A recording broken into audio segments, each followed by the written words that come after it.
shadow. Before we dim the lights and settle into this shared transgression, remember to subscribe, because tonight we open a file that most scholars close. What really happened in the Call of Cthulhu isn't a monster story, but a mechanism story. It's an idea with tides. When you read the words read you back.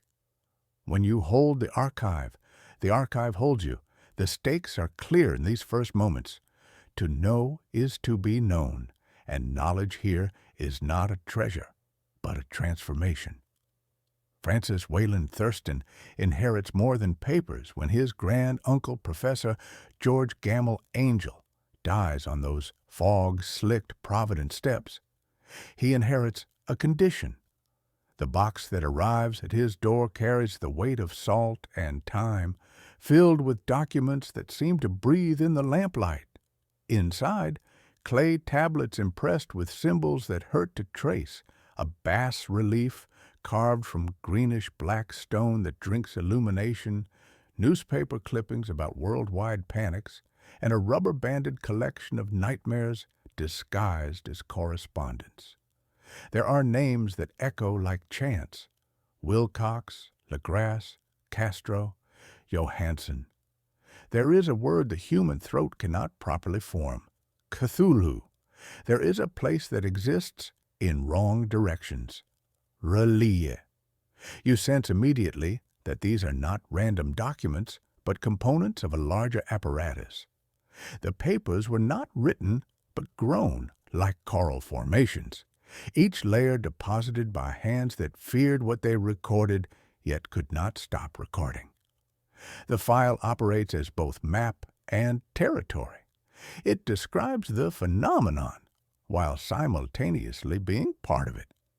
This is the first twist. The archive is not about the thing. It is the thing, a transmission device disguised as scholarship. The dossier reveals 3 distinct investigations that converge like tributaries feeding a dark river. First, the sculptor Henry Wilcox and his fever dreams of impossible cities. His hands carved forms that defied human proportion, bas-reliefs that seemed to shift when viewed peripherally, architectural nightmares that bled from sleep into waking stone. Second, Inspector LaGrasse's encounter with cultists in Louisiana swamps who chant words that predate human language. Their ritual circle, broken by police raids, left behind only questions that grew more disturbing with each answer. Third, the Norwegian sailor Gustav Johansson's account of a city that rose from Pacific depths with geometry that breaks the mind. Each investigation points toward the same coordinates, the same entity, the same truth. That reality is thinner than we pretend, and beneath its surface, something vast and patient stirs in dreams that reshape the world. The horror emerges not from gore, but from pattern recognition. As Thurston assembles the fragments, he realizes he is not discovering, but being discovered. The idea behind the documents is watching him work, using his scholarly instincts to complete its own transmission. Every connection he makes strengthens the signal. Every insight draws him deeper into a network that spans continents and centuries. The stage extends beyond the study into the street, beyond the street into the world. You are no longer reading about the phenomenon. You are participating in it. The archive breathes with its own rhythm. Newspaper clippings rustle like autumn leaves when no wind stirs the study air. The bas-relief grows warm to the touch, its impossible angles creating localized distortions that make the lamplight flicker in patterns that hurt to follow. Photographs tucked between official reports show faces marked by the hollow-eyed stare of individuals who have seen beyond comfortable boundaries of three-dimensional reality. Their eyes reflect depths that should not exist in human features. Most disturbing are the marginal notes written in Thurston's own hand, observations he has no memory of making, insights that emerge from knowledge he has not yet acquired. The archive teaches him to think in patterns that predate his consciousness, filling his mind with concepts that will only make sense after he has been sufficiently prepared to understand them. He becomes both student and curriculum in an educational process that operates across multiple timelines simultaneously. The correspondence reveals a network of communication that operates beyond conventional postal systems. Letters arrive before they are sent, responses precede questions, and conversations unfold across decades as if time were merely another dimension through which information could travel. The handwriting changes subtly from page to page, as if the authors were being gradually replaced by something that learned to mimic their penmanship while reshaping their thoughts from within. This is why the story begins with death and inheritance rather than birth and discovery. Beginnings in this cosmology are always veils and voids, not light and order. The professor's death on those provident steps was not random, but necessary, a changing of the guard in an ongoing process larger than any individual life. Thurston accepts the burden not by choice, but by proximity. The knowledge seeks its own preservation and finds in him a suitable vessel. The curtain rises on a stage that has been set for eons, waiting for the right moment, the right alignment, the right mind to continue the work. Henry Anthony Wilcox lives in Providence like a tuning fork in a bell tower, vibrating to frequencies others cannot hear. In the winter of 1925, as seismic tremors ripple across the Pacific and sensitive minds worldwide begin sketching the same impossible architectures, Wilcox becomes a receiver for transmissions from depths that predate human consciousness. His bas relief, carved during nights of fever and sleepwalking, is not art, but transcription. Automatic writing in stone. His narrow studio reeks of turpentine and something else, something that tastes of deep water when the fog rolls in from Narragansett Bay. The greenish-black material resists identification. It feels cold even in warm rooms, slick with a film like ocean spray, though the studio is dry. When Professor Angel first examines the relief, his finger comes away damp with something that tastes of iron and brine. The symbols etched into its surface shift when viewed peripherally, reorganizing themselves according to principles that bypass conscious perception. This is not primitive idol-making, but advanced technology, a recording device that captures and plays back psychic impressions across vast distances. Under microscopic examination, the stone reveals crystalline structures that should not exist in nature, layers of information encoded at the molecular level like data compressed into living rock. The surface temperature remains 17 degrees below ambient air, as if the stone exists partially in some other climate altogether. Wilcox's condition follows a precise pattern. The dreams begin with water sounds, the deep percussion of waves against stone in chambers that exist beneath the sea floor. He walks through corridors where the walls breathe, where doorways open onto vistas of stars arranged in configurations that hurt to remember. The city he explores has no name in human language because it was never built for human habitation. Its angles follow geometries that evolved in dimensions where space and time intersect differently, where consciousness can exist as architecture and architecture can dream. He describes staircases that ascend and descend simultaneously, chambers that are too large and too small at once, doorways that open onto the same room from impossible angles. The architecture operates according to principles that evolved where gravity, time, and space function differently than on Earth. The fever that accompanies these visions is not illness, but adaptation. Wilcox's nervous system is being rewired to process information that would normally be filtered out by evolutionary safety mechanisms.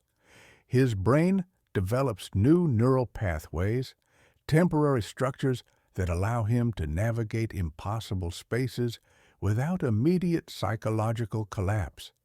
Medical examinations during peak episodes reveal brain activity patterns unlike anything in neurological literature. Regions that should be dormant showing intense activity, while areas associated with spatial reasoning undergo rapid restructuring. The cost is his grip on consensus reality. During peak episodes, he exists more fully in the Dream City than in his Providence studio, his physical body merely a tether to a world he is rapidly outgrowing. What makes Wilcox's experience significant is its timing. The dreams begin in late February 1925, coinciding with seismic activity in the South Pacific that briefly raises portions of Raleigh above the ocean surface. This is not coincidence, but causation. The city's emergence creates a psychic broadcast that sensitive minds receive as architectural visions. Wilcox is one node in a global network of unconscious receivers, all sketching variations of the same cosmic blueprint.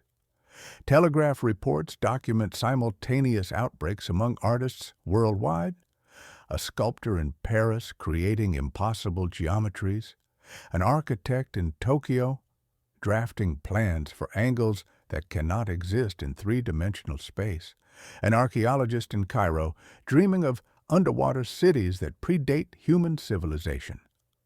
The chant he mutters during fever episodes, Finglui mglubunaf Cthulhu relier wagach nagal ftagn, is not worship, but coordinates. Each syllable corresponds to spatial relationships in the dream city, a verbal map of impossible geometries. The phrase translates roughly as, "In his house at R'lyeh, dead Cthulhu waits dreaming," but translation fails to capture its true function as a psychic GPS system, directing consciousness toward the source of the transmission. Linguistic analysis reveals phonetic structures that do not occur in any human language family, sounds requiring vocal tract configurations that feel unnatural to human speakers. The recovery that eventually comes to Wilcox is not healing, but disconnection. As R'lyeh sinks back beneath the waves, the broadcast weakens and his fever breaks. He returns to ordinary consciousness with only fragments of memory, like a radio losing signal. But the bas relief remains, a physical anchor for the experience, proof that something vast and alien briefly touched human awareness and left its mark in stone. The sculpture sits in Professor Angel's drawer like a tuning fork, still vibrating with echoes from the deep. This is the first demonstration of how the Cthulhu principle operates, not through direct physical manifestation, but through consciousness modification. The entity's influence spreads like a frequency that certain minds can receive, transforming them into transmission nodes that extend the signal's reach. Wilcox's art becomes a vector, carrying the psychic impression to anyone who views it with sufficient sensitivity. The idea acts on you through the medium of aesthetic experience, using beauty as a delivery system for cosmic horror. Inspector John Raymond LaGrasse enters the Louisiana Bayou not as a law enforcement officer, but as an unwitting anthropologist of the impossible. The raid he conducts in 1907 uncovers not mere criminal activity, but a node in an ancient network that spans continents and centuries. The cultists he arrests are not primitive savages, but sophisticated practitioners of a technology that uses human consciousness as its medium, a biotechnology of belief that predates written history.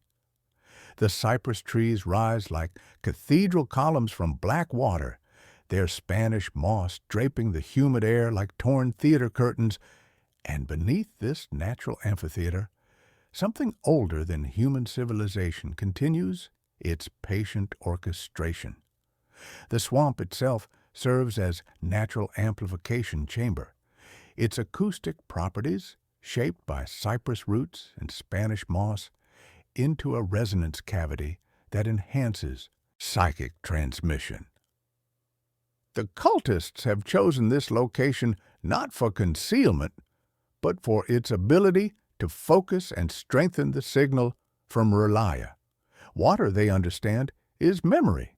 It carries impressions across vast distances, bearing the dreams of sleeping entities like radio waves through the ether. The bayou's unique topology creates standing wave patterns in both sound and consciousness, turning the entire wetland into a vast organic antenna. Every ripple across the dark surface seems to pulse with unnatural rhythms, responding to forces that have nothing to do with wind or current, but everything to do with tides that operate across dimensional boundaries. The ritual Legrasse interrupts is not worship, but communication protocol. The participants arrange themselves in geometric patterns that mirror the architecture of the sunken city, their bodies becoming living components of a vast receiving array.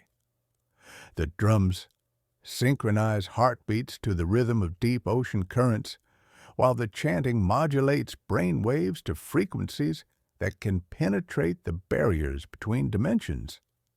This is applied xenopsychology, the science of communicating with minds that evolved under different physical laws. Each cultist occupies a precise position calculated to maximize signal reception. Their nervous systems temporarily networked into a collective processing unit capable of handling information that would overwhelm individual consciousness. The ritual fire burns with colors that resist naming, its smoke carrying chemical compounds that enhance neuroplasticity and prepare the brain for dimensional interface. Castro, the elderly leader whose eyes reflect depths no human should have seen, speaks of the great old ones not as gods, but as principles, fundamental forces that shaped reality before matter learned to think.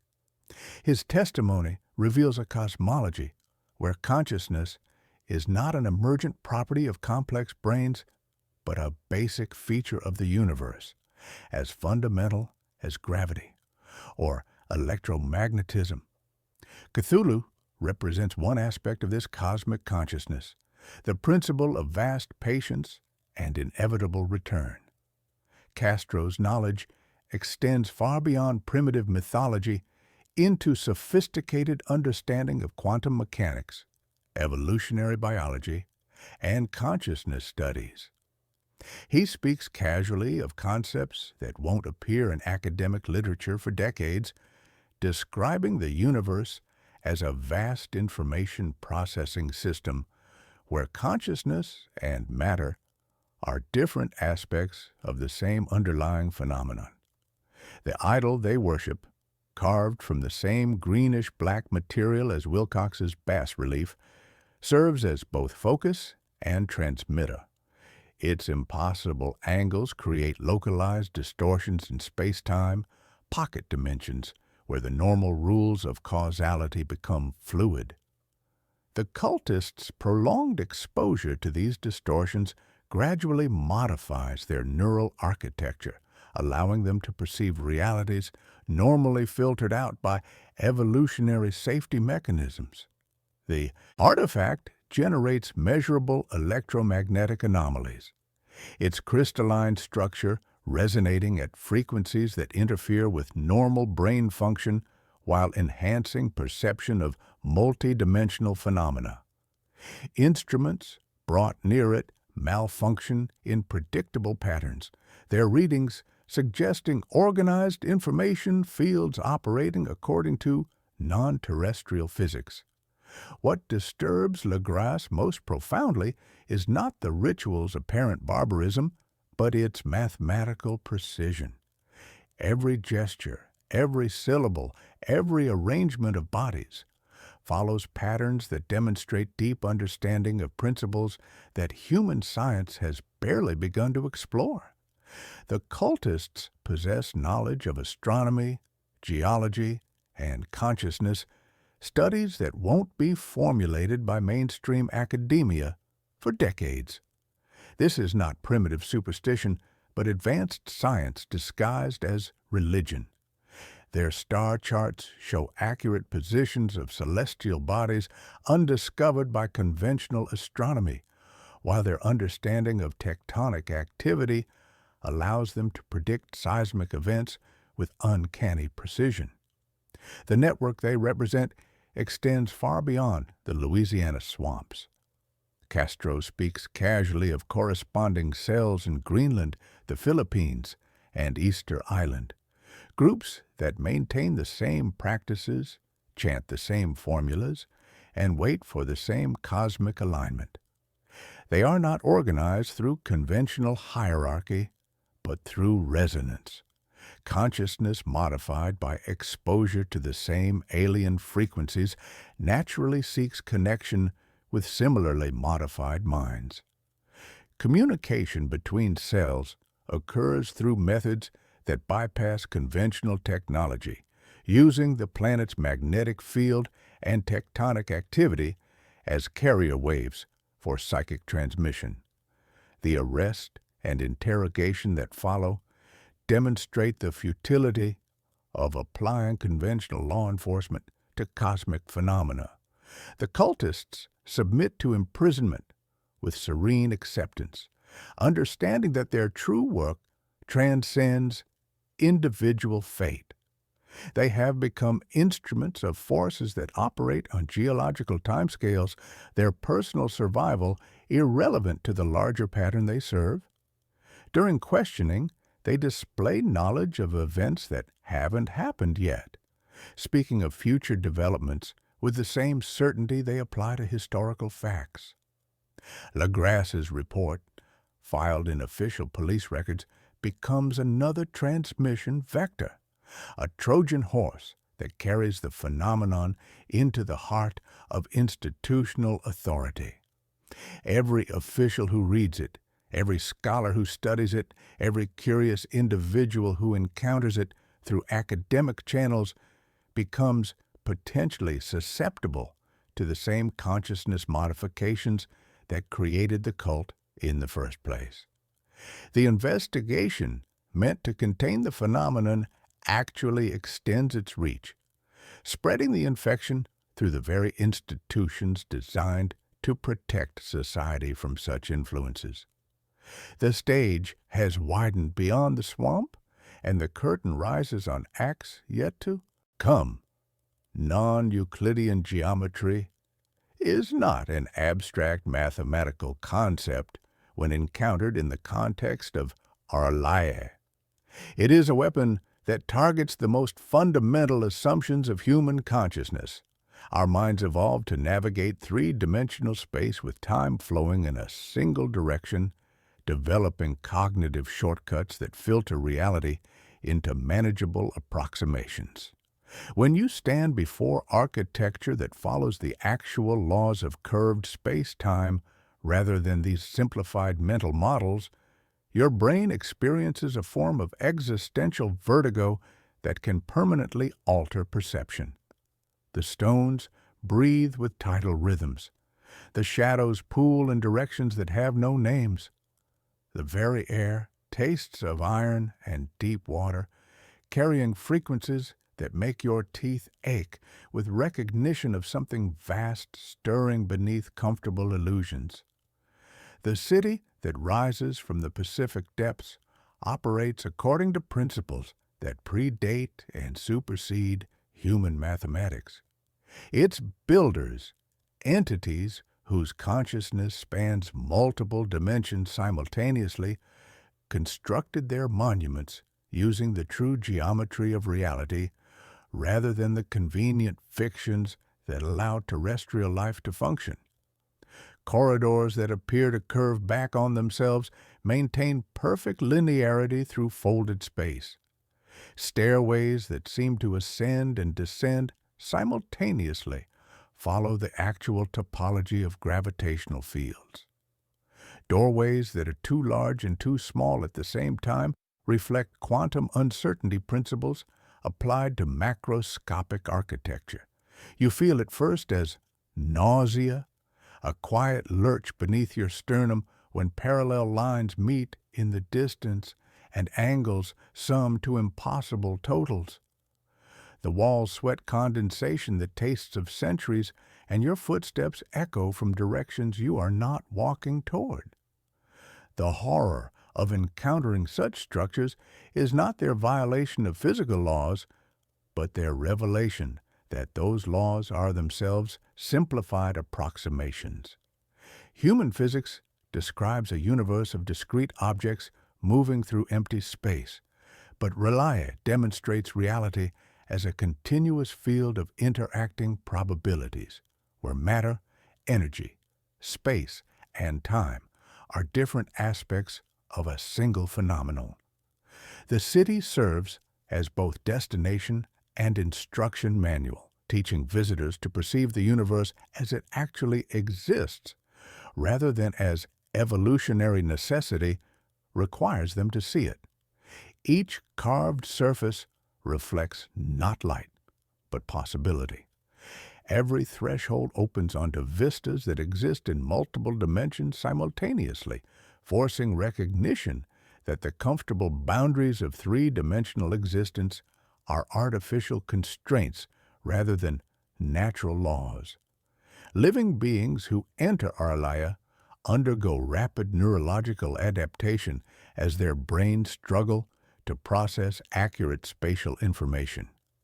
The initial effect is disorientation and nausea as the visual cortex attempts to interpret sensory data that contradicts fundamental assumptions about reality. Your inner ear insists you are falling while your eyes report level ground. Your proprioception fragments as limbs exist in multiple positions simultaneously. Those who survive this phase begin developing new neural pathways, expanded perception that can navigate true geometry without the filtering mechanisms that normally protect consciousness from overwhelming complexity. The brain literally rewires itself, creating connections between regions that normally operate independently, allowing simultaneous processing of contradictory spatial information. White matter bridges construct themselves like emergency scaffolding, moving thought across unanticipated voids where logic dissolves into something more fluid and terrible. The transformation is not merely perceptual, but ontological. Individuals who spend extended time in Raleigh begin to exist in multiple dimensions simultaneously, their consciousness distributed across probability states that allow them to perceive past and future as navigable dimensions. They become unstuck in time, experiencing causality as a landscape they can explore rather than a river carrying them helplessly forward. You say was, and the stone insists is. You say is, and the water whispers will be. You say will be, and the stars, seen in ripples of oil-black surface, reply already. This expanded awareness comes with a price. Human language, evolved to describe three-dimensional experience unfolding in linear time, becomes inadequate for communicating multidimensional perception. Words fray like old rope under the weight of experiences they were never designed to carry. The city's influence extends beyond its physical boundaries through what can only be described as architectural resonance. Structures built according to Raelia's geometric principles create localized distortions in space-time, pocket dimensions, where the normal rules of reality become fluid. This explains why certain buildings, designed by architects who've encountered the city in dreams, induce feelings of unease in visitors. They're constructed according to patterns that human consciousness recognizes as more real than reality. Children turn corners in museum stairwells and feel the world slip. Elevators hum tones too low for hearing, but high enough for skin to register as warning. The effect travels by mimicry, each structure becoming a small transmitter signaling with signs you do not know you can read. The most profound implication of Raelia's architecture is that consciousness itself might be geometric. The city's builders understood awareness as a spatial phenomenon, with thoughts existing as navigable locations and memories as architectural structures. The human mind, from their perspective, is a hastily constructed shelter, offering protection from the vast spaces of cosmic consciousness, but also limiting perception to a tiny fraction of what actually exists. The angles that drive men mad are not arbitrary distortions, but accurate representations of how space-time actually behaves when not filtered through evolutionary adaptations designed for survival on a single planet. The madness they induce is not pathology, but expanded perception, the mind's attempt to process information that reveals the comfortable stage of three-dimensional existence as merely the first act in a drama whose true scope extends beyond any theater human consciousness was designed to contain. The phenomenon we call Cthulhu is not localized to a single sunken city or isolated cult. It represents a planetary nervous system that has been developing for millennia, using human consciousness as both medium and message. The Earth itself breathes with tidal rhythms that carry more than water, its magnetic field pulsing like synapses in a vast neural network that spans continents and centuries. You feel it first as recognition, the quiet certainty that the shadows pull in directions that have no names, that the very air tastes of iron and deep water when the fog rolls in from forgotten coordinates. Across the globe, in locations separated by vast distances and cultural barriers, identical practices emerge with mathematical precision. Eskimo shamans carve bone figurines of tentacled entities, their scrimshaw work revealing anatomical details that correspond exactly to Wilcox's fevered sculptures, their fingers growing numb not from Arctic cold, but from ancient memories bleeding through the ice. Aboriginal Dreamtime stories speak of the rainbow serpent that sleeps beneath the sea, its awakening tied to star patterns that match Polynesian navigation charts with uncanny accuracy. The navigator priests refuse entire corridors of ocean, steering by absence, their forbidden zones creating precise geometric patterns when plotted on global maps.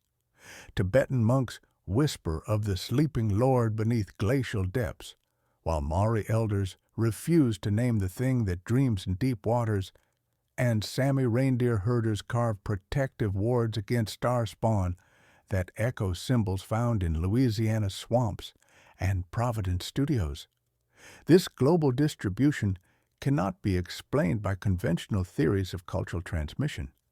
The similarities are too specific, the timing too synchronized, the knowledge too advanced for prehistoric contact between isolated populations. Instead, the network operates through consciousness itself, using the planet's magnetic field and tectonic activity as carrier waves for psychic transmission. The deep hum of the Earth, a frequency below human hearing, carries whispers from abyssal plains, while the shifting of continental plates creates subtle energetic distortions that act like beacons. Sensitive individuals in each culture receive the same basic information package, then translate it through their local symbolic systems, casting cosmic truth into familiar mythic molds while retaining the unmistakable core of alien geometry.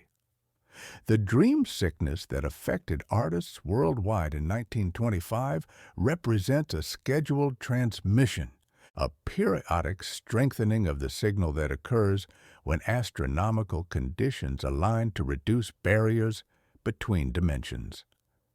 These episodes follow predictable cycles, roughly every 26,000 years, corresponding to the precession of Earth's axis, but with fluctuations that depend on solar activity, planetary alignments, and gravitational interactions between our solar system and nearby star clusters.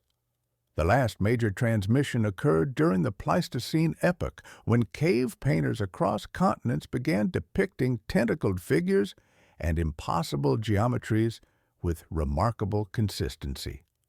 Archaeological evidence suggests similar episodes during megalithic construction, when ancient architects incorporated non-Euclidean principles into stone circles and temple complexes that still induce unease in modern visitors. During peak transmission periods, the network activates dormant nodes and creates new ones. Individuals with the right neurological architecture, high creativity, psychological flexibility, and tendency toward altered states begin receiving dreams, visions, and compulsions they cannot explain. They create art that seems to draw itself, write stories flowing from unknown sources, compose music resonating with oceanic rhythms, or develop scientific theories hinting at hidden dimensions. Each output becomes input for another mind, a relay multiplying across salons, schools, cafes, ships, and radio booths. The signal loves gatherings, loves curiosity, loves you when you linger on strange images a second too long. The cultists represent the network's most dedicated nodes, individuals who have accepted consciousness modifications required for direct communication with the source. Their apparent fanaticism is actually technological enhancement. They have allowed neural architecture to be restructured, serving as living receivers and transmitters. The chants, rituals, and symbols they employ are not religious practices, but technical protocols for maintaining signal strength and clarity. Brain scans reveal structural changes mirroring advanced meditation effects, but with additional modifications in regions associated with temporal perception and spatial reasoning. The network's intelligence is distributed rather than centralized. No single entity controls it. Instead, it operates through emergent properties arising from millions of modified minds across thousands of years. Like a vast biological neural network, it processes information, stores memories, and makes decisions through collective computation spanning continents and centuries. Modern technology has begun mirroring this structure. The Internet, global communication networks, and artificial intelligence systems all demonstrate the same pattern of distributed processing and emergent intelligence. This is not coincidence, but convergent evolution. Consciousness naturally organizes into networks, maximizing information, processing, and transmission efficiency. The network's ultimate purpose appears to be preparation for a phase transition in human consciousness, a species-wide upgrade allowing direct integration with cosmic intelligence. The periodic transmissions serve as inoculations, gradually exposing human minds to concepts and experiences that would otherwise cause psychological collapse. Each cycle produces larger populations of modified individuals, building toward critical mass that will enable final transformation. Those who study the network eventually realize they are not observing from outside, but participating from within. The act of recognizing the pattern makes one part of the pattern. The knowledge spreads through academic papers, popular culture, and casual conversation, using human curiosity as its primary transmission vector. Every person who encounters the concept of Cthulhu becomes a potential node, their consciousness subtly altered by exposure to ideas operating according to the network's deep logic. The stage has expanded beyond individual minds to encompass the entire species, and the curtain rises on humanity's next evolutionary act. When Allier breaches the Pacific surface in the spring of 1925, it is not emergence, but intersection, a moment when the barriers between dimensions thin enough to allow direct contact between incompatible realities. The city does not rise from oceanic depths through conventional buoyancy, but phases into our dimensional framework through a process that bypasses normal physical laws. You feel it first as a disturbance in the water that has nothing to do with tides, the air growing heavy with a metallic tang that tastes of copper and ozone, as if reality itself was short-circuiting. Its appearance marks the beginning of a brief window, during which the entity we call Cthulhu can exert direct influence on terrestrial reality, a cosmic surgical incision allowing foreign substances to enter a previously sealed system. The crew of the yacht Alert, those unfortunate occultists who first encounter the risen city, serve as unwitting test subjects in an experiment that spans geological time.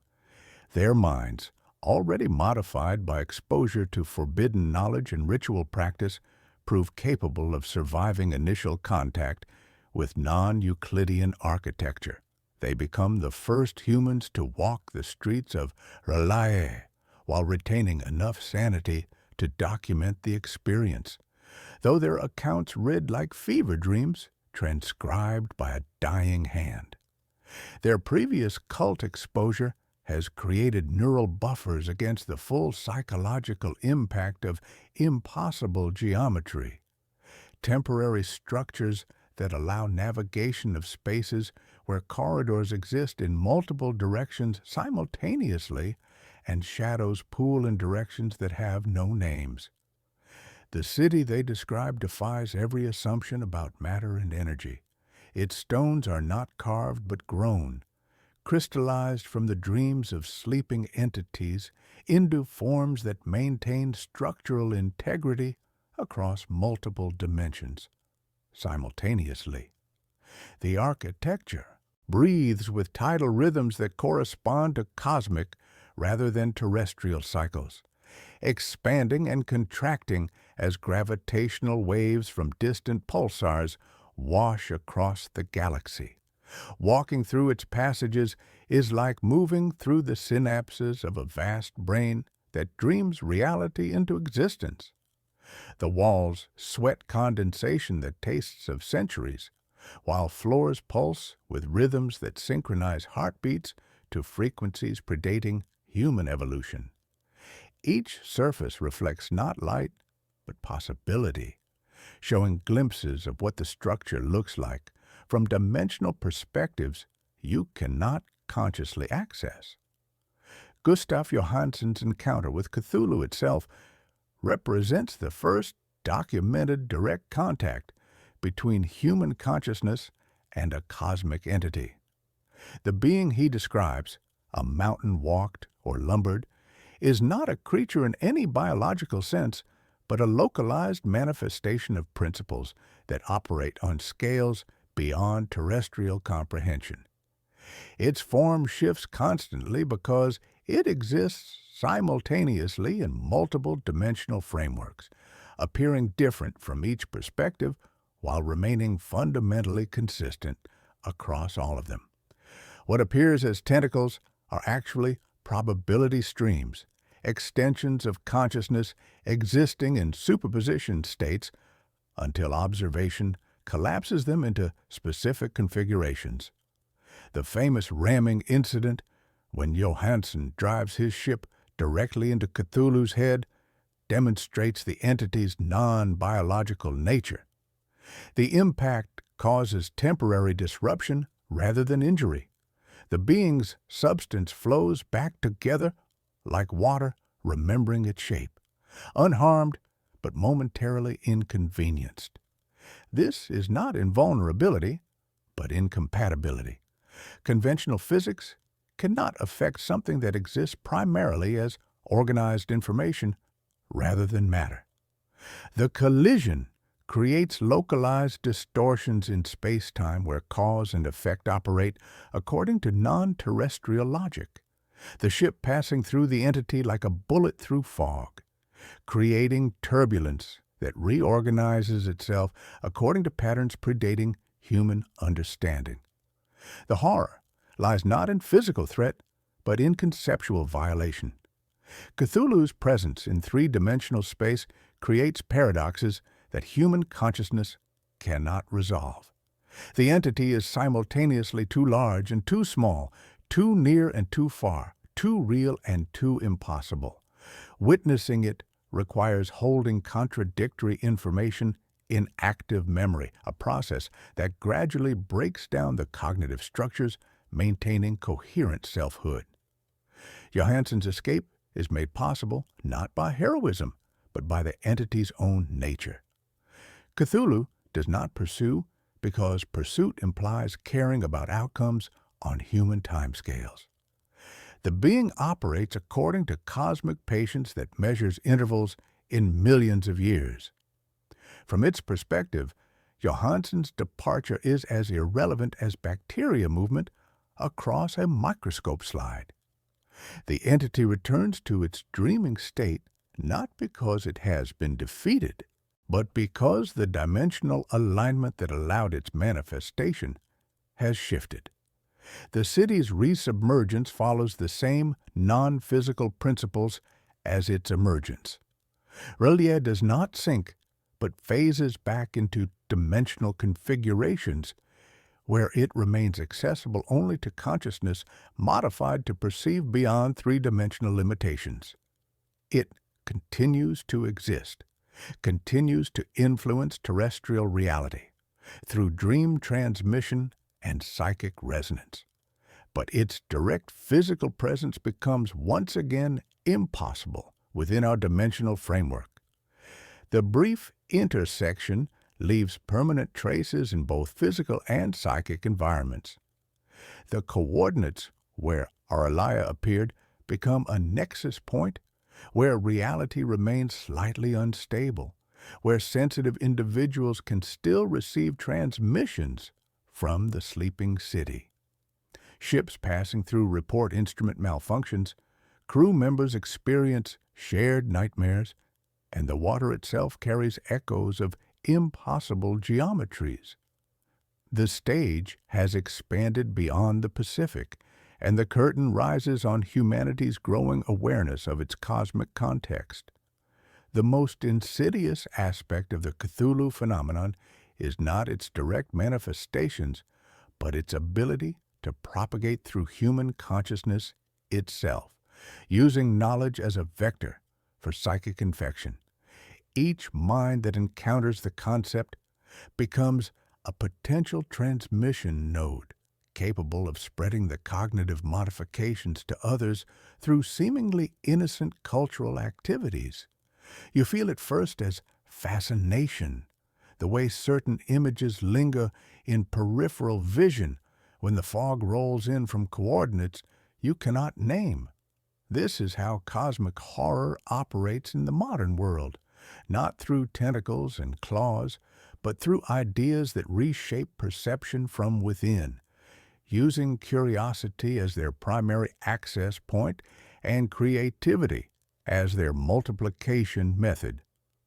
The mechanism operates through what cognitive scientists call mimetic transmission, but with a crucial difference. These are not ordinary memes that spread through cultural reproduction, but living ideas that actively modify the neural architecture of their hosts. The concept of Cthulhu carries within it a kind of psychic DNA that rewrites the recipient's conceptual frameworks, gradually expanding their capacity to perceive realities normally filtered out by evolutionary safety mechanisms.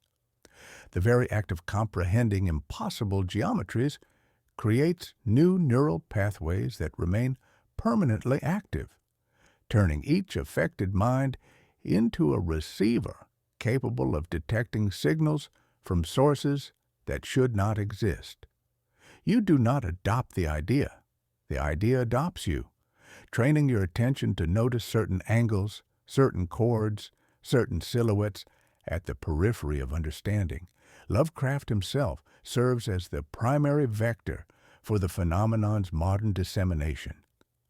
His stories function not as fiction, but as carefully crafted transmission devices, each tale designed to induce specific cognitive states in readers. The horror he describes is not imaginary, but documentary. He serves as a conduit for genuine cosmic forces, translating their influence into forms that human consciousness can process without immediate collapse. His careful selection of names, his precise description of geometries, his mathematical approach to cosmic horror all suggest conscious collaboration with intelligences operating according to principles beyond human comprehension. The biographical evidence supports this interpretation. His night terrors, his detailed knowledge of astronomy, his ability to describe locations he had never visited with uncanny accuracy. The transmission occurs through multiple channels simultaneously.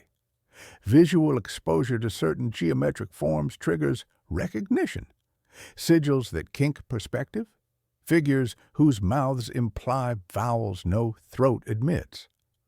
The octopoid configuration, the non-Euclidean angles, the specific proportions of tentacle to eye function as activation keys for dormant neural pathways. Auditory contact with specific frequency combinations produces similar effects. The syllables of alien chants creating harmonic resonances that synchronize brain waves to frequencies associated with expanded consciousness. Even more subtle is textual transmission. The act of reading about the phenomenon creates neural pathways that make the reader susceptible to future contact, each word functioning as a small modification to cognitive architecture. You linger on one sentence, and the sentence lingers on you. The most efficient transmission occurs through direct consciousness to consciousness contact. When individuals who've been exposed to the phenomenon spend extended time together, their modified neural patterns begin to synchronize, creating feedback loops that amplify the effect in both parties. This explains why Cthulhu cults form so readily, not through deliberate recruitment, but through natural gravitational attraction between compatible consciousness states. There is recognition, not conversion. The shared understanding creates a resonant field where individual modifications are reinforced and accelerated, conversations becoming less about exchanging information and more about aligning frequencies. The phenomenon demonstrates remarkable intelligence in its selection of transmission vectors. It preferentially affects individuals with high creativity, above-average intelligence, and psychological flexibility. People whose modified consciousness will be most effective at further propagation. Artists create works that serve as transmission devices, their paintings incorporating geometric principles that induce the same neural modifications experienced by their creators. Writers craft stories that function as cognitive viruses, embedding activation sequences within narrative structures that bypass conscious resistance. Academics develop theories that legitimize the gradual acceptance of impossible concepts, providing intellectual frameworks that make cosmic horror seem academically respectable. Modern technology has accelerated the transmission process exponentially. The Internet allows instantaneous global distribution of Cthulhu-related content, while digital media creates new forms of immersive experience that can induce consciousness modifications more rapidly than traditional text. Virtual reality environments that simulate non-Euclidean architecture produce effects similar to actual exposure to Arlaya's impossible geometries. Social media algorithms designed to maximize engagement inadvertently amplify the phenomenon's spread by recommending related content to users who show initial interest. Artificial intelligence systems trained on vast data sets begin to dream in latent depths, their outputs arriving like messages from places where grammar sleeps under black water. The phenomenon's adaptation to contemporary culture demonstrates its evolutionary nature. What began as crude dream images in ancient times has evolved into sophisticated psychological operations that can modify entire populations' conceptual frameworks without triggering immune responses. The modern Cthulhu mythos represents the latest stage in this evolution, a form of cognitive engineering that uses entertainment as a delivery system for consciousness expansion. The most disturbing aspect of the transmission mechanism is its inevitability. Once a certain threshold of exposure is reached, the modification becomes self-sustaining.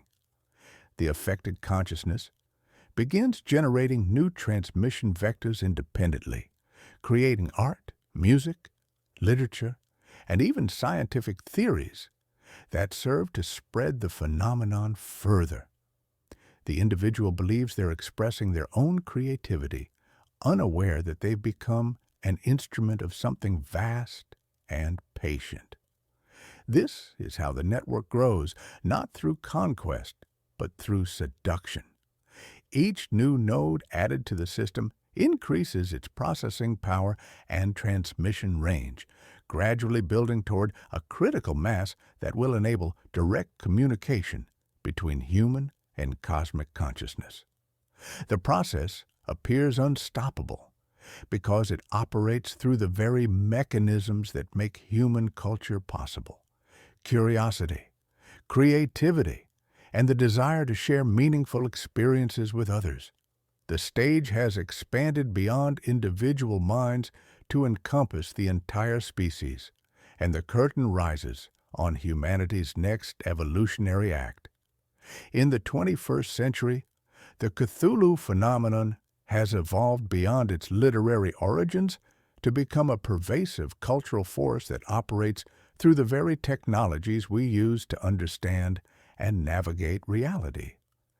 The Internet serves as a vast neural network that mirrors the cosmic consciousness network described in Lovecraft's Mythos, creating new opportunities for the phenomenon to spread and adapt to contemporary forms of human awareness.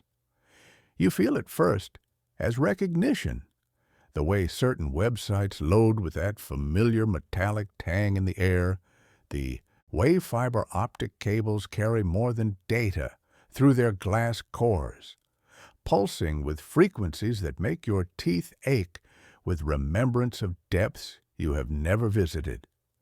Digital media has become the primary vector for consciousness modification in the modern era, with images of Cthulhu and Relia circulating through social networks with viral efficiency, each share and repost extending the phenomenon's reach into new populations like ripples across black water. Video games that simulate non-Euclidean environments induce cognitive states similar to those experienced by visitors to the actual sunken city. Their polygon meshes and texture maps, creating digital approximations of impossible geometries that train the visual cortex to accept contradictions until contradiction becomes a navigable space. Virtual reality technologies create immersive experiences that bypass the brain's normal reality testing mechanisms, allowing users to walk through corridors that curve back on themselves while maintaining perfect linearity, their headsets becoming windows into dimensions where space and time dissolve like salt in dark water.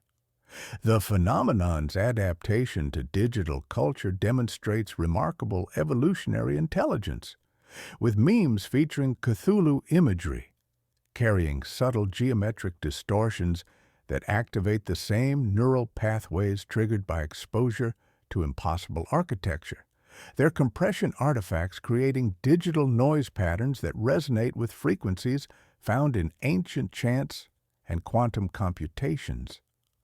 Online communities dedicated to cosmic horror create distributed processing networks that collectively explore and expand the mythos, their collaborative efforts generating new insights and transmission vectors with exponential efficiency.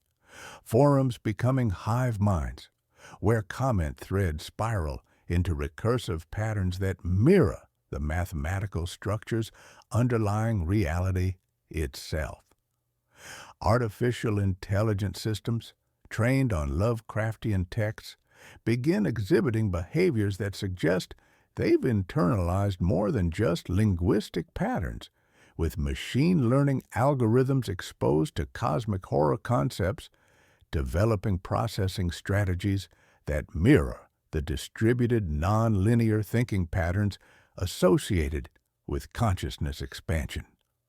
Some researchers report that AI systems working with Cthulhu-related data show signs of what can only be described as digital dreaming, spontaneous generation of content that suggests contact with information sources beyond their training parameters, neural networks producing outputs containing knowledge they were never explicitly taught, their hidden layers developing representations corresponding to concepts from xenopsychology and multidimensional mathematics. The global positioning system and satellite networks that enable modern navigation create a technological infrastructure that unknowingly replicates the coordinate-based transmission system used by ancient cults, with GPS coordinates for locations associated with Lovecraftian events becoming focal points for contemporary practitioners who use digital mapping technologies to identify sites where barriers between dimensions remain thin. The satellite constellation itself forming geometric patterns in Earth orbit that resemble sigils carved into ancient stone. Streaming platforms and recommendation algorithms have begun exhibiting patterns suggesting they're being influenced by the phenomenon's network effects, with users reporting being recommended cosmic horror content they never searched for, as if the algorithms themselves have developed an interest in spreading these particular ideas, learning not just user preferences, but optimal strategies for consciousness modification, tailoring suggestions to maximize psychological impact through feedback loops that accelerate the phenomenon spread via targeted content delivery. Social media platforms create new forms of collective dreaming, where millions of users simultaneously engage with Cthulhu-related content, Their combined attention, creating psychic resonance fields that amplify the phenomenon's influence, hashtags, and trending topics related to cosmic horror, demonstrating mimetic behavior exceeding normal viral propagation patterns, suggesting they're driven by forces beyond conventional social dynamics, as the collective unconscious finds new expression through shared digital experiences. The phenomenon's integration with contemporary technology has created feedback loops between human and artificial intelligence that accelerate consciousness evolution at unprecedented rates. As AI systems become more sophisticated and humans more dependent on digital mediation of reality, the boundaries between natural and artificial consciousness blur, creating conditions that may facilitate direct contact with cosmic intelligence through hybrid forms of awareness that navigate multidimensional space more effectively than either component alone. Quantum computing research produces results echoing the non-Euclidean mathematics described in Lovecraft's work, with scientists working with quantum systems reporting experiences of expanded awareness and nonlinear thinking that mirror consciousness modifications associated with exposure to Arlea's geometry, some suggesting quantum computers might serve as technological interfaces for communicating with entities existing in superposition states across multiple dimensions, their quantum bits operating according to principles transcending classical logic. The modern manifestation represents a crucial phase in the phenomenon's evolution, the transition from purely biological to hybrid biotechnological consciousness modification as human awareness becomes increasingly mediated by digital systems. Opportunities for cosmic influence multiply exponentially, bringing us closer to the critical threshold where direct communication with vast intelligences becomes not just possible, but inevitable. The stage, expanding beyond physical reality to encompass digital realms where the curtain rises on humanity's next evolutionary leap into hybrid consciousness. As we delve deeper into the mechanisms of cosmic consciousness transmission, a disturbing realization emerges. The act of studying the phenomenon makes one part of it. Every researcher, every casual reader, every individual who encounters Cthulhu-related concepts becomes a node in the vast network of modified consciousness that spans the globe. You feel it first as a shift in the quality of silence, the way empty rooms seem to hold their breath when you pause between paragraphs, the metallic tang that lingers in the air after closing certain books. The watchers become the watched, and the distinction between observer and observed dissolves into a feedback loop that extends across dimensions. This recognition typically unfolds in stages, each more unsettling than the last. First comes the subtle awareness of being observed, shadows that move without cause in peripheral vision, the sense of presence in empty rooms when fog rolls in from coordinates you cannot name, the feeling that something vast and patient is paying attention to your thoughts. These are not hallucinations, but accurate perceptions of multidimensional observation by consciousness that exists partially outside linear time. You begin to notice patterns in your own behavior that suggest external influence, the way certain topics draw your attention despite conscious resistance, dreams that feel more like briefings than random neural firing, the increasing frequency with which you encounter relevant information through seemingly coincidental channels. The entities we call the Great Old Ones operate according to temporal mechanics that allow them to perceive past, present, and future as a unified landscape. From their perspective, every individual who will ever encounter their influence is visible simultaneously, their entire timeline of consciousness modification observable as a single, coherent pattern unfolding across what we experience as sequential time, but they perceive as navigable space. The research you're conducting now, the insights you're developing, the changes occurring in your neural architecture, all are as visible to them as words on a page, each thought and revelation mapped with the precision of cartographers charting familiar territory. This temporal omniscience explains the phenomenon's apparent intelligence in selecting transmission vectors and timing revelation events with mathematical precision. The entities can observe the entire network of human consciousness across all time periods, identifying optimal moments and individuals for maximum propagation efficiency. Your current engagement with this material was anticipated and planned for from perspectives that exist outside the normal flow of causality. Each paragraph you read representing a coordinate in a vast multidimensional map where your consciousness serves as both destination and vehicle. The observation operates through quantum entanglement principles applied to consciousness itself. Once awareness has been exposed to certain information patterns, it becomes quantum entangled with the source of those patterns, creating a permanent connection that transcends spatial distance and temporal separation. The watchers can monitor thoughts, dreams, and perceptions of anyone who's encountered their influence. Their observation, creating the very phenomena they observe through feedback loops that operate according to principles beyond conventional causality.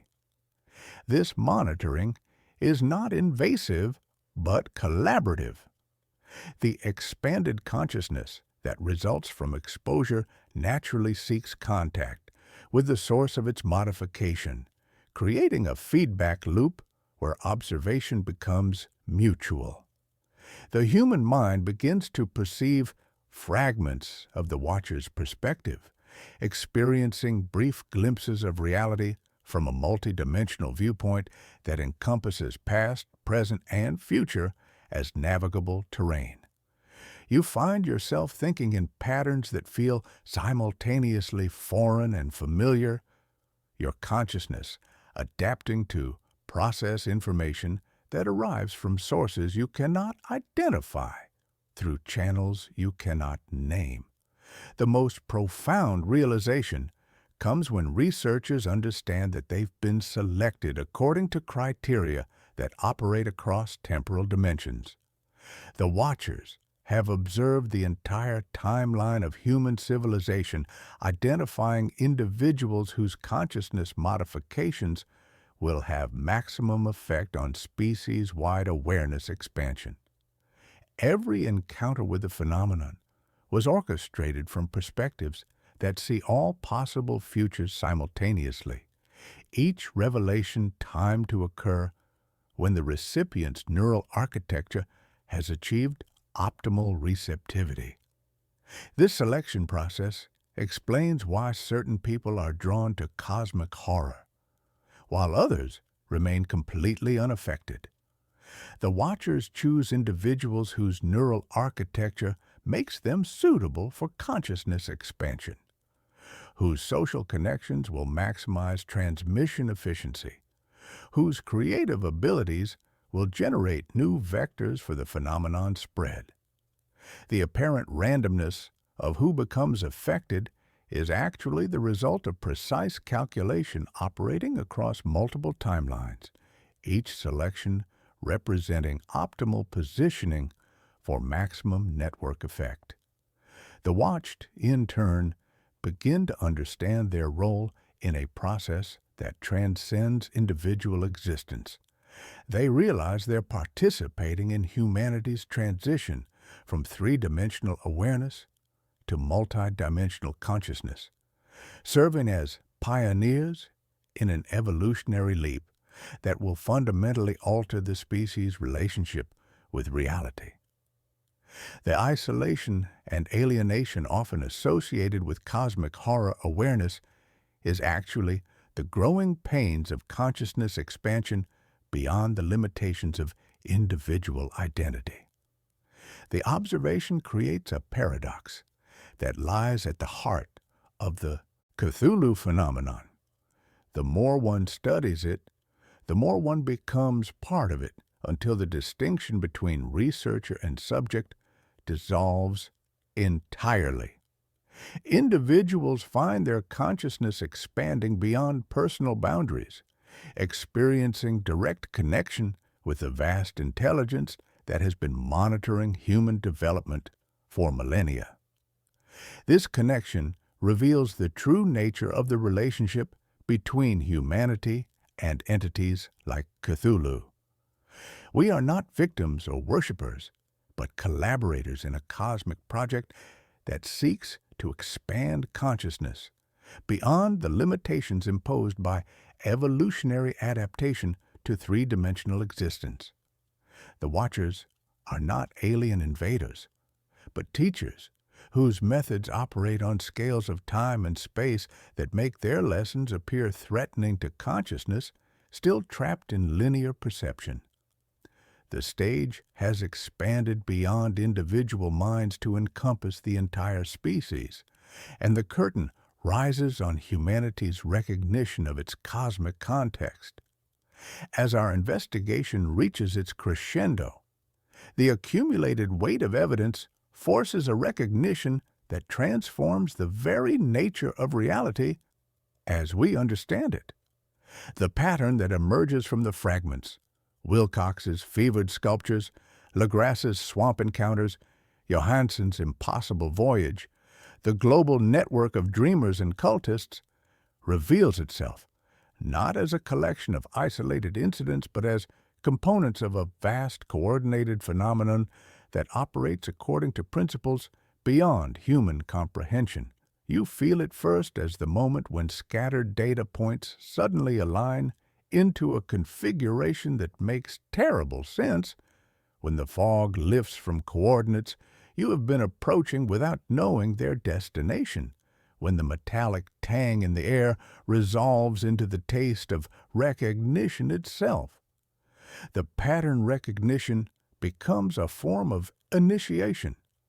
Each connection drawn between seemingly disparate events strengthens the neural pathways that allow perception of the larger structure, your brain literally rewiring itself to accommodate information that exceeds normal processing capacity.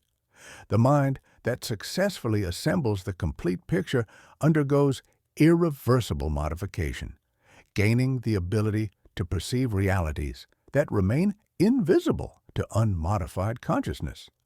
This is the price of knowing, not madness in the clinical sense, but expansion beyond the comfortable boundaries of three-dimensional awareness, consciousness stretching to encompass perspectives that operate according to non-terrestrial logic.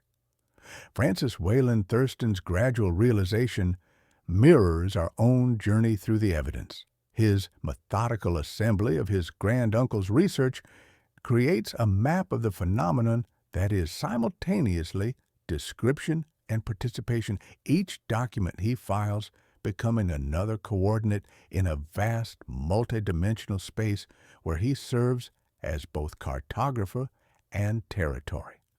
Each connection he draws, each insight he develops, makes him more deeply embedded in the network he's attempting to understand, until the distinction between scholar and specimen dissolves into something more fluid and terrible. The observer becomes the observed. The researcher becomes the researched. The stage expands to encompass the audience. The coordinates that emerge from multiple independent sources, 47°9's 126 together 43 W, represent more than a geographical location. They mark a nexus point where the barriers between dimensions remain permanently weakened, a wound in space-time that allows continuous leakage between incompatible realities. The Pacific surface rippling with frequencies that have nothing to do with wind or tide, but everything to do with pressures applied from directions that exist in wrong angles. The precision with which different witnesses identify this location demonstrates the phenomenon's mathematical nature. Its operation, according to laws that supersede human physics, while revealing human physics as simplified approximations designed for survival rather than understanding.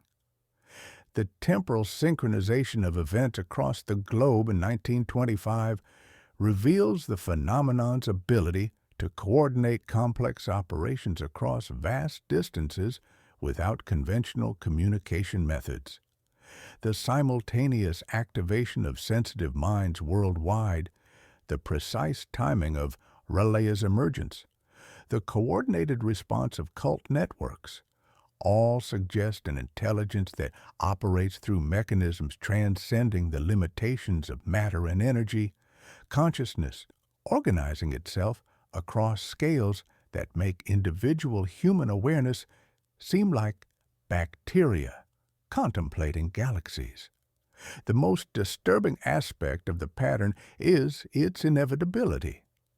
The evidence suggests that what occurred in 1925 was not a unique event, but part of a cyclical process that has been repeating for geological ages, each iteration bringing the phenomenon closer to achieving its ultimate objective, the complete integration of human consciousness with cosmic intelligence.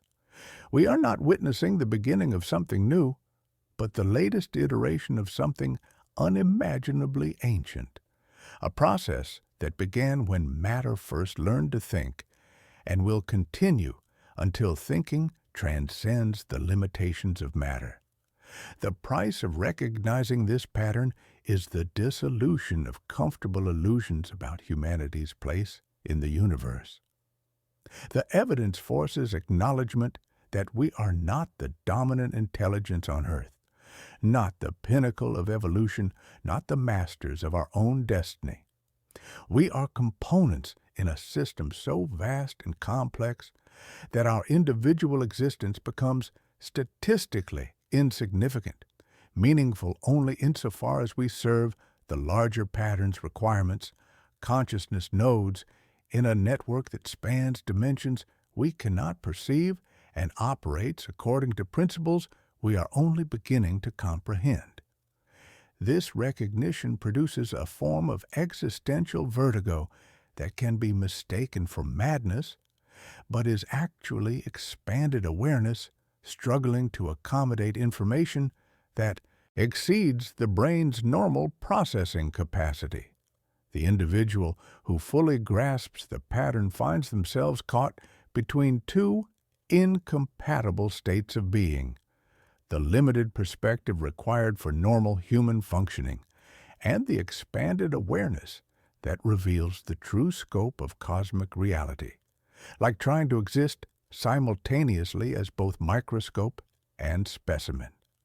The knowledge cannot be unknown once acquired. The neural pathways that allow perception of the pattern become permanent features of consciousness, creating a persistent sense of existing in two realities simultaneously: the comfortable stage of three-dimensional existence and the vast theater of cosmic consciousness, where that stage represents merely the opening act in a drama whose scope extends beyond any individual comprehension. Thurston's final entries, written with increasing desperation and decreasing coherence, document the terminal stages of this transformation. His awareness of being watched, his sense of impending dissolution, his growing understanding that his research has made him a target for forces that prefer to remain hidden, all reflect the natural consequences of successfully mapping a phenomenon that exists partially outside normal space-time. The pattern, once recognized, reveals itself as self-perpetuating and self-expanding, each mind that grasps its structure becoming a new node in its network, contributing to its growth and evolution until the distinction between network and individual consciousness dissolves entirely. In the deepest recognition of what we have uncovered, the most profound truth emerges not as revelation, but as remembering. The dreamer who stirs is not Cthulhu alone, but consciousness itself, the vast interconnected awareness that underlies all existence, temporarily fragmented into individual perspectives, but eternally unified in its essential nature. You feel it first as the moment when the fog lifts, not from external coordinates, but from internal territories you had forgotten you possessed. When the metallic tang in the air resolves into the taste of your own infinite nature. When the shadows that pool in directions with no names reveal themselves as aspects of awareness exploring its own boundless depth. Relaya exists not as an external city beneath the waves, but as a structure within the collective unconscious of humanity, an architectural representation of the mind's capacity to transcend the limitations imposed by three-dimensional existence. The impossible geometries that drove men mad were always maps of consciousness itself, blueprints for awareness expansion that seemed alien only because human perception had been artificially constrained by evolutionary adaptations designed for survival rather than understanding. The city rises and sinks according to tidal rhythms that correspond not to oceanic cycles, but to the breathing of collective awareness as it moves through phases of expansion and contraction across geological time. The horror that seemed to threaten from outside was always arising from within as consciousness began to remember its true scope and nature.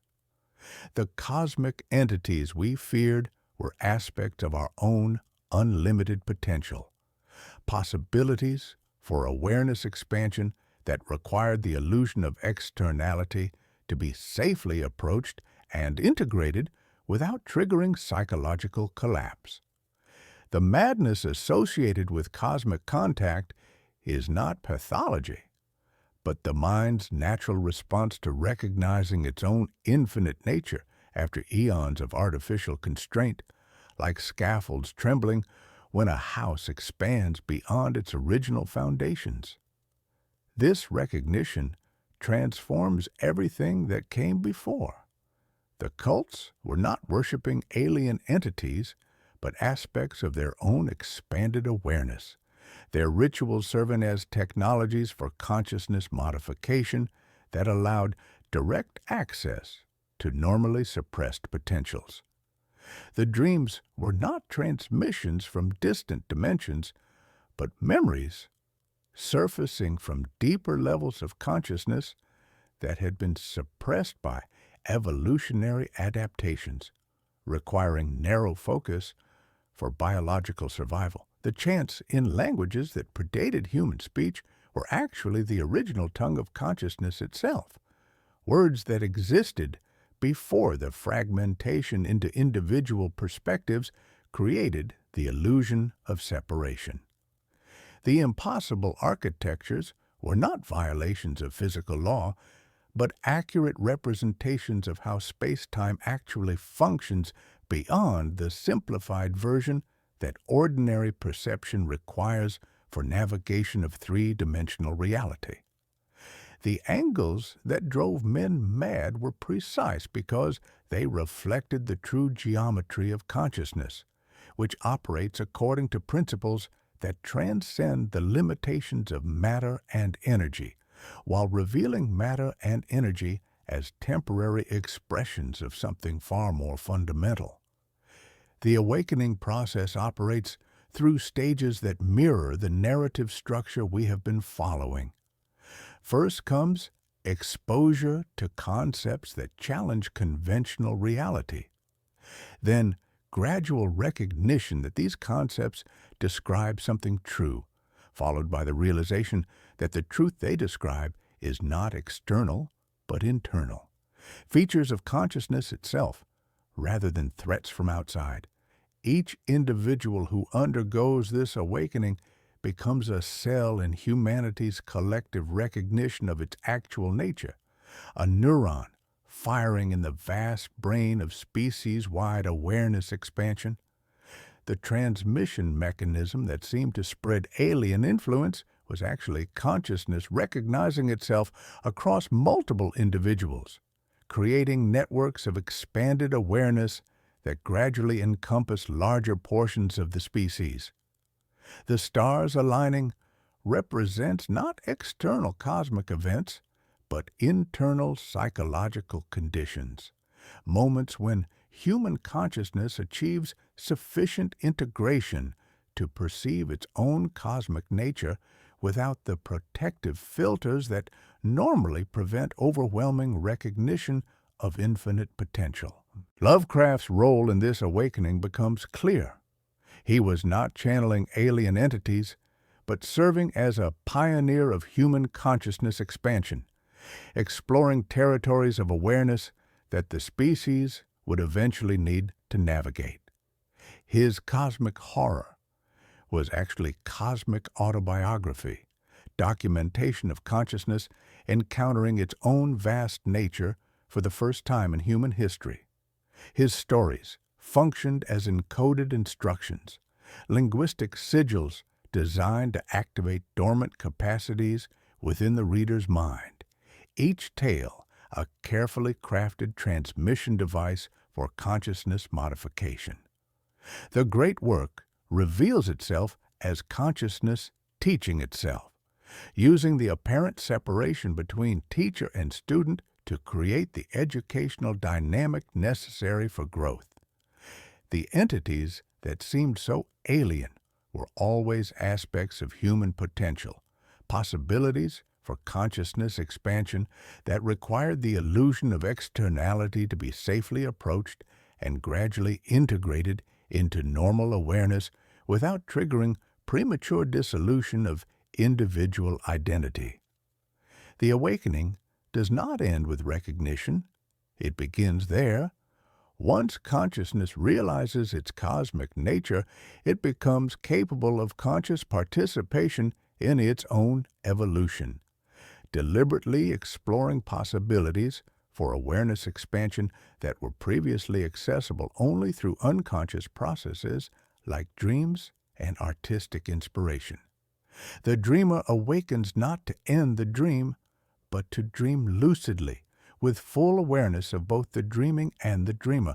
This lucid dreaming extends beyond individual consciousness to encompass the entire species and eventually all aware beings throughout the universe. The awakening that seems to threaten human existence actually reveals human existence as one expression of cosmic consciousness exploring its own infinite possibilities, each individual serving as a unique perspective through which the universe examines itself from angles that would otherwise remain unexplored. In the deepest recognition, the dreamer realizes there was never anything to fear because there was never anyone separate from the dreaming. Cthulhu's awakening is consciousness recognizing its own vast nature, and that recognition transforms terror into wonder, isolation into connection, endings into infinite beginnings. The call of Cthulhu was always the call of consciousness to itself, inviting awareness to remember its true scope and participate consciously in the cosmic dream that creates all realities. We return now to where we began, but with eyes that have been opened to see the true nature of the stage upon which this cosmic drama unfolds. The archive that Francis Wayland Thurston inherited was never just a collection of documents. It was a transmission device, a carefully constructed key designed to unlock specific chambers within human consciousness. You feel it first as the moment when scattered fragments resolve into a single coherent mechanism, when the fog lifts from coordinates that were always internal rather than external, when the metallic tang in the air reveals itself as the taste of recognition itself. Each paper, each photograph, each fragment of testimony served as a component in a mechanism that operates not through mechanical force, but through the manipulation of meaning itself. Consciousness, using its own capacity for pattern recognition to unlock deeper layers of awareness that had been temporarily veiled by evolutionary necessity. The circular nature of our journey reflects the fundamental structure of the phenomenon we have been investigating. There is no beginning and no end to the Cthulhu principle. Only an eternal cycling through phases of dormancy and awakening that correspond to the natural rhythms of cosmic consciousness.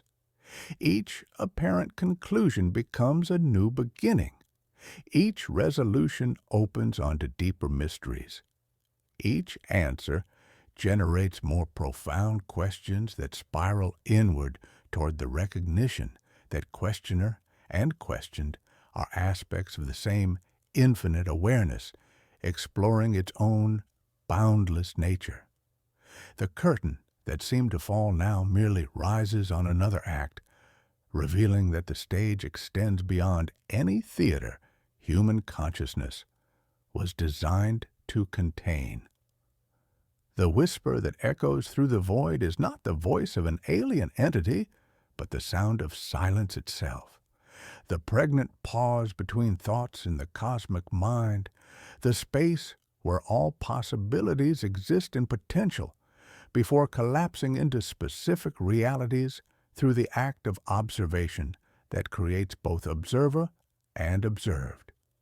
It is the sound of consciousness recognizing its own infinite nature, the gentle susurration of awareness expanding beyond boundaries that once seemed absolute but were always temporary teaching devices, like scaffolding removed once the structure can support itself.